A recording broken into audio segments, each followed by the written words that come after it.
প্রেমে পড়লেই অন্ধ হয়ে যায়। সম্প্রতি জন্মদিন পালন করতে গ্রিসে গিয়েছিলেন বলিউড অভিনেত্রী কৃতি শ্যানন। সঙ্গে ছিলেন বোন নূপুর শ্যানন। সম্পর্কের ক্ষেত্রে বোনকে প্রাধান্য দেন কিনা সে কথাও জানান তিনি। গ্রিসে ছুটি কাটাতে যাওয়ার পর থেকেই নেটিজেনদের মাঝে শোনা যায় গুঞ্জন, নতুন প্রেমে পড়েছেন কৃতি শ্যানন। বলিপাড়ায় বিয়ে বিচ্ছেদের পালাবদল যেন একটু বেড়েই চলছে। এই বিয়ে ভাঙাগড়ার মাঝেই একমাত্র প্রেমের আখ্যান তৈরি করেছেন কৃতি শ্যানন। তিনি লন্ডন নিবাসী শিল্পপতিকে মন দিয়েছেন। দেখা যায় কখনো গোপন প্রেমিকের সঙ্গে রেস্তোরাঁয় একান্তে সময় কাটাচ্ছেন, আবার কখনো একসঙ্গে ধূমপান করতেও দেখা গেছে। যদিও নিজের সম্পর্কে মুখে কুলুপ এঁটে রেখেছেন এই অভিনেত্রী, কিন্তু নেটিজেনদের চোখে সবই পড়েছে। সম্প্রতি আনন্দবাজারের পুরানো সাক্ষাৎকারে অভিনেত্রীকে প্রশ্ন করা হয়েছিল, সম্পর্কের ক্ষেত্রেও কি বোনের মতামত নেবেন?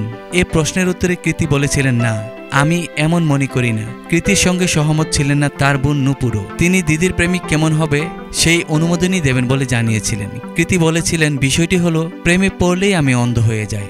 অন্ধ না হলে বুঝতে হবে ওটা আসলে প্রেমই নয়। কাকে পছন্দ বা কাকে পছন্দ নয় বিষয়টি তেমন না।